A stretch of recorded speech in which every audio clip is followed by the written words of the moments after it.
शहर के पास जो है भीमापुरे गांव है, सतारा भी वहां पर पड़ता है। ये वहां की घटना है जहां पर महार सैनिकों, जो ब्रिटिश सरकार के अधीन महार सैनिक 500 थे, जो महार सैनिक ब्रिटिश हुकूमत के अंतर्गत काम करते थे, और पेशवा राज जिसको कहा जाता था कि ब्राह्मणों का राज, और कहा जाता है कि महार सैनिक जो है करीब 500 की तादाद में थे।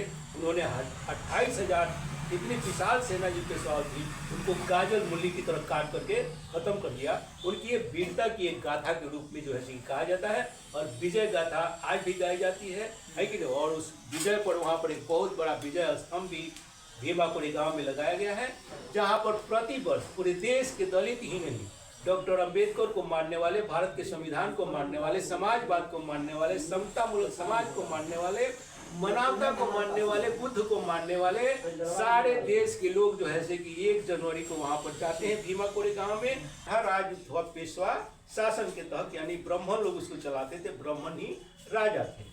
और ये जो शूद्र जिसको कहते हैं, शूद्र है कि नहीं, जो भारतीय शास्त्र हमारा जो हिंदू शास्त्र कहते हैं, है कि नहीं, ब्राह्मण, क्षत्रिय, वैश्य और शूद्र। तो शूद्र में जो दलित, अति शूद्र, जिनको टच करने पर नहाना धोना पड़ता था पुराने समय में, नहीं, अब लोग भोजन वोजन कर रहा है, कोई दिक्कत की। अंग्रेजी हुकूमत की जो सेना थी करीब 500 की तादाद में, या कभी 800 की तादाद में थी, जिसमें 500 जो पैदल सैनिक थे, महार सैनिक थे, 300 के करीब घुड़सवार थे।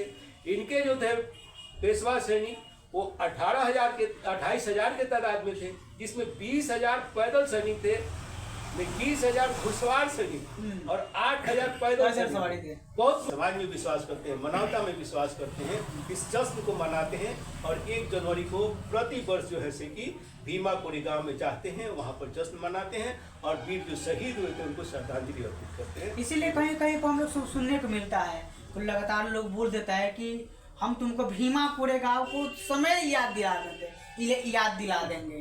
तो ये वीर गाथा है हमारे वीरों की। तो हम भी तो गौरवान्वित होते हैं कि हमारे समाज में इतने बड़े वीर पैदा लोग हुए है। के बाद भी शोषण, अत्याचार अभी भी हो रहा है सर। ऐसा आखिर वो लोग वीरता का प्रमाण काहे नहीं देते? वीरता का 1 जनवरी 1818 में आखिर ऐसा क्या हुआ था? 500 लोगों ने 28,000 लोगों को गाजर मूली की तरह काट दिया। इस मुद्दे पर बात विचार करने के लिए भी हमारे साथ में वरिष्ठ पत्रकार विक्रम चौधरी जी हमारे साथ में जुड़े हुए हैं। तो सर सबसे पहले आपका स्वागत है। आपका भी स्वागत है, और महानायक टीवी के दर्शकों का भी स्वागत है, और आप सबको नमस्कार, सलाम, जय भीम। चलिए, बहुत बहुत धन्यवाद सर। 1 जनवरी 1818 में ऐसा क्या हुआ था? एक जनता लगातार लड़ाई थे जानने के लिए, क्योंकि 2023 में लगभग 10 लाख लोगों ने वो सर्च किया कि आखिर 1818 में क्या हुआ था, कि लोगों ने आखिर लड़ाई क्यों है इतना सर्च करने के लिए। सर थोड़ा सा हमारे दर्शकों को बताइए। 1 जनवरी 1818 की जो घटना है, ये आज़ादी से पहले की घटना, और ये आज़ादी से पहले की घटना महाराष्ट्र आज के टाइम में जो स्टेट है वहाँ पर पुणे है, पूना शहर, पूना शहर के पास जो है भीमापुरे गांव है, सतारा भी वहां पर पड़ता है। ये वहां की घटना है जहां पर महार सैनिकों, जो ब्रिटिश सरकार के अधीन महार सैनिक 500 थे, जो महार सैनिक ब्रिटिश हुकूमत के अंतर्गत काम करते थे, और पेशवा राज जिसको कहा जाता था कि ब्राह्मणों का राज, तो उनके राज और ब्रिटिश सरकार की राज, इस दोनों के संघर्ष की, खूनी संघर्ष की एक कहानी है, जिसमें जो है कि बहुत एक दूसरे की सैनिकों को बने कुचला गया, काटा गया। और कहा जाता है कि महार सैनिक जो है करीब 500 की तादाद में थे। उन्होंने 28,000 इतनी विशाल सेना जो पेशवा थी उनको गाजर मूली की तरफ काट करके खत्म कर दिया। उनकी ये वीरता की एक गाथा के रूप में जो है कहा जाता है, और विजय गाथा आज भी गाई जाती है कि नहीं। और उस विजय पर वहाँ पर एक बहुत बड़ा विजय स्तंभ भी भीमापुरे गांव में लगाया गया है, जहां पर प्रति वर्ष पूरे देश के दलित ही नहीं, डॉक्टर अंबेडकर को मानने वाले, भारत के संविधान को मानने वाले, समाजवाद को मानने वाले, समता मूलक समाज को मानने वाले, मानवता को मानने वाले, बुद्ध को मानने वाले सारे देश के लोग जो है कि 1 जनवरी को वहां पर जाते हैं भीमापुरे गांव में, और उनको श्रद्धांजलि अर्पित करते हैं वहां पर, और आज़ादी का जश्न मनाते हैं। कि 2 समूह के लोगों के बीच में लड़ाई हुई, और थोड़ा हमारे दर्शक तो पहले ये समझना है कि ब्रिटिश हुकूमत जो है कि भारत में अपना पांव पसार रही थी, तो अपना पांव पसारते पसारते पूना जैसे शहर और जो रजवाड़े थे, है कि नहीं, तो वो रजवाड़ों को जीतना चाहती थी। कुछ जगह हुकूमत उसका कायम था, कुछ जगह नहीं था, और पेशवा शासन भी कहीं कहीं आसपास में वहाँ पे चलता था। मराठा जिसको कहते हैं, है कि नहीं, मराठा राज जिसको बोलते हैं, तो मराठा राज अथवा पेशवा शासन के तहत यानी ब्राह्मण लोग उसको चलाते थे, ब्राह्मण ही राजा थे। और ये जो शूद्र जिसको कहते हैं, शूद्र, है कि नहीं, जो भारतीय शास्त्र हमारा जो हिंदू शास्त्र कहता है कि नहीं, ब्राह्मण, क्षत्रिय, वैश्य और शूद्र। तो शूद्र में जो दलित, अति शूद्र, जिनको टच करने पर नहाना धोना पड़ता था पुराने समय में, नहीं, आप लोग भोजन वोजन कर रहा है, कोई दिक्कत नहीं है। तो ये जो सैनिक थे, तो ये पेशवा तो उनको रखते नहीं थे क्योंकि वो ब्राह्मण थे। पेशवा इसलिए नहीं रखते थे कि ये शूद्र थे, है कि नहीं। शूद्र को ब्राह्मण राज में सैनिक बनने का अधिकार नहीं था, तो अंग्रेजों ने अपने राज में उनको सैनिक बनाया, क्योंकि अंग्रेज तो छुआछूत भेदभाव को मानते नहीं थे। और ये बहुत भीड़ योद्धा होते, बड़ी लड़ाकू हुआ, इनके सामने किसी को ठटना आसान बात नहीं था।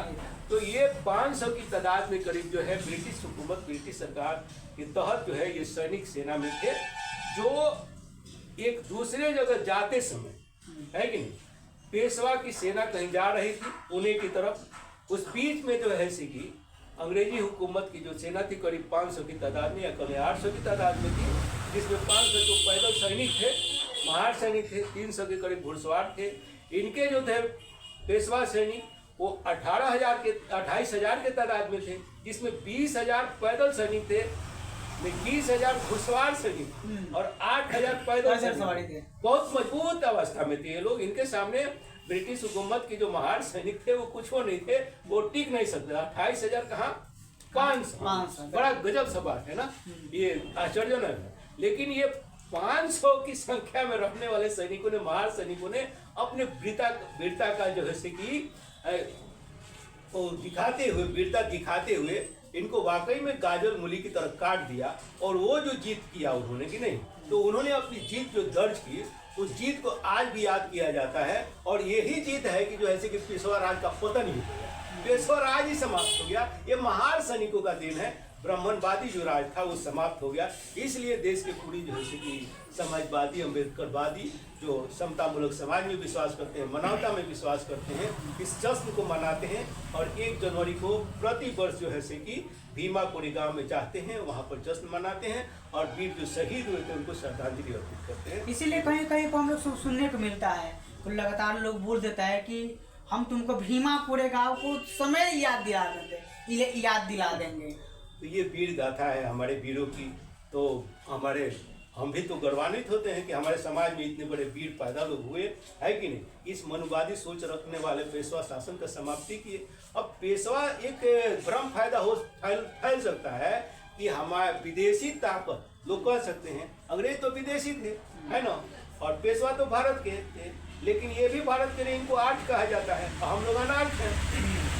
वो भी विदेशी, ये भी विदेशी, है कि नहीं। अंतर है कि इनको आर्ट कहा जाता है, हमको अनार्ट कहा जाता है, उनको अंग्रेज कहा जाता है। हम तो दोनों तरफ से शासन किए जाते थे, हम दोनों तरफ से शासन किए जाते थे।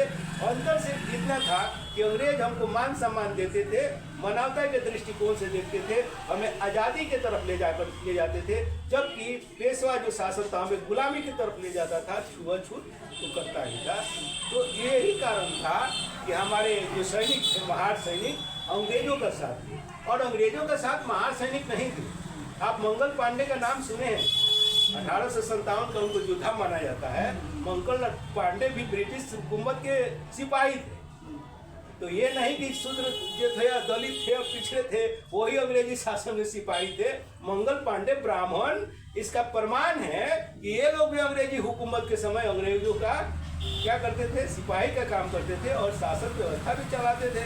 और तो बहुत बड़ी कहानी है अंग्रेजों की। लेकिन देखिए सर, यहीं पे देखिए इतने बड़े योद्धाओं को बहुजन समाज के लोग संतान हैं, लेकिन उसके बाद भी शोषण, अत्याचार अभी भी हो रहा है। सर ऐसा आखिर वो लोग वीरता का प्रमाण काहे नहीं देते? वीरता का प्रमाण कहाँ से मिलेगा?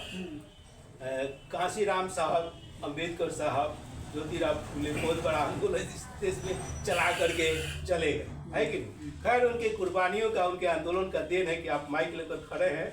आप भी दलित हैं, मैं भी दलित हूँ, आप पत्रकार हैं, मैं पत्रकार और नेता के रूप में बात कर रहे हैं। तो उनकी आंदोलन का, क्रांतिकारी आंदोलन का, उनकी कुर्बानी का देन है कि आप खड़े होकर माइक लेकर के बात कर रहे हैं। अब पूरे देश की जनता देखती है। तो ये आज़ादी तो कुछ मिली है, बोलने की आज़ादी तो मिली है, अभिव्यक्ति की आज़ादी तो आपको मिली है। ये आज़ादी की लड़ाई जो दूसरी आज़ादी की लड़ाई होगी और संपूर्ण आज़ादी की लड़ाई होगी, और वो कॉलोजियम सिस्टम के विरोध में संपूर्ण आज़ादी की लड़ाई होगी, ये दूसरी। उसमें पूरे देश की जनता को मैं आह्वान करता हूँ, उसमें सम्मिलित हूँ। और ये 29 दिसंबर को बनियापुर में महासभा होने वाली है। और मैं आपसे कहूँगा और पूरे देश की जनता से कहूँगा, पूरे बनियापुर क्षेत्र सारण जिला से खास करके, कि वो लोग आए और सभा में भाग लें। ये कॉलोजियम सिस्टम जिस दिन समाप्त हो जाएगा ना, भारत पूर्ण आज़ाद हो जाएगा। तो पूरा वाद विचार के बारे में आप क्या सोचते हैं? क्या लगता है हमारा देश का तस्वीर और तकदीर बदलना चाहिए?